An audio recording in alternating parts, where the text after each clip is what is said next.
it's Coach Lora Erickson with blonderunner.com. Today I wanted to talk about race reports. What goes into a race report, maybe why they're beneficial. For me, race reports are invaluable. There's something I encourage all of my athletes to do after events. For me, I always tend to relive events several times, probably because that's what I enjoy. I enjoy the racing component of what I do. So things that I'll include in the race report would be usually what race it was, what the distance was, where it was located, even how I got there. You know, did I fly? Did I drive? You know, how did I get myself there?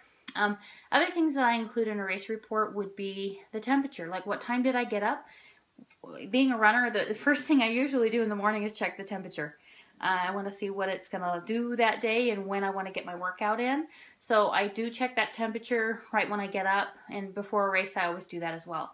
I usually check it within a half hour or an hour. That lets me know, is it really getting hot quickly? Because if it is, that might change my nutrition strategy for a race. So you can prepare all you want for races, but when it comes down to race day, that is what's going to determine what you're really going to do. Weather may not be what you expected. I know a race this year, I was planning on a lot hotter race, and then it ended up being very cold. So that changes everything that you would do for that race. Other things that I would include in a race report would be even clothing that I wear. I've had races before, so I'll document the time. The reason I do race reports too is I often will repeat a race, so like maybe I'll go to it the next year, and it's hard to remember that race and exactly what happened. If you have a race report, I keep a file on each race, and so I can keep my race report in there and read it, you know, close to when I'm going to do it again. And I was like, oh yeah, last year it was that. Oh yeah, I did wear that last year. Other things that I'll do too is write down what I can do better. So maybe it was really cold at the start up the canyon in a race, but it got really hot and I shouldn't have worn my arm warmers or something like that. So I'll document that in the race report. So it really helps aid me the next time that I do it. And I actually, with that documenting of the temperatures, that really helps me too, because I'll say, wow, it's colder this year at the start, or it's warmer. Sometimes it's hard to gauge how you're feeling. It's hard to kind of go by feel. I usually do go by the weather numbers in terms of what to wear.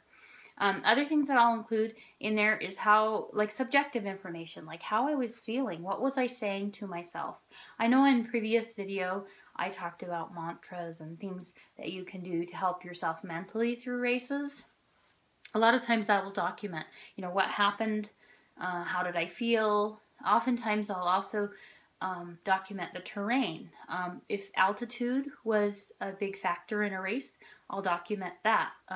Was the course harder?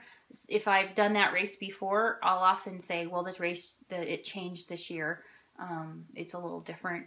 Other information that I add is what the results were. One of the most important pieces for me is really the nutrition component. I often will write down what I had when. I had a gel at 43 minutes into the race. I had this much, you know, many ounces of water. That helps me to, and then I can see, you know, how was I feeling on the run? Was I nauseous? Did I feel good? Was I spunky? Did I need a little more nutrition? Did I get too much? It helps me fine tune what I'm doing for the next time. Other things that I might document, and this is, you know, over the years I've done triathlon, you kind of learn from every race, and then that kind of builds, and each race you can bring something new into it and hopefully improve. I remember one race, it was really dark in the morning setting up transition, and I didn't even think to bring a flashlight or anything, and so now I learned and improved, and actually a headlamp is the best because then you have both hands free. So that's, you know, things that you learn, things that you can document in a race report, and it's super beneficial. So I hope you'll take the time just to, especially write it down when it's fresh on your mind, like right after you do a race. Then it can really benefit you. It can help you the next time you do it, and even if you don't think you'll ever do that race again. I've done races that I didn't think I was going to do again, and I ended up doing them again.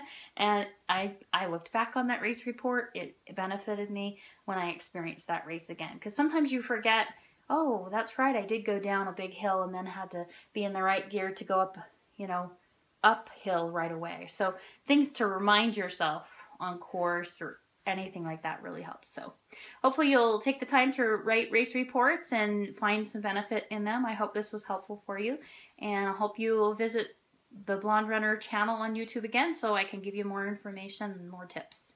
Until then, live well.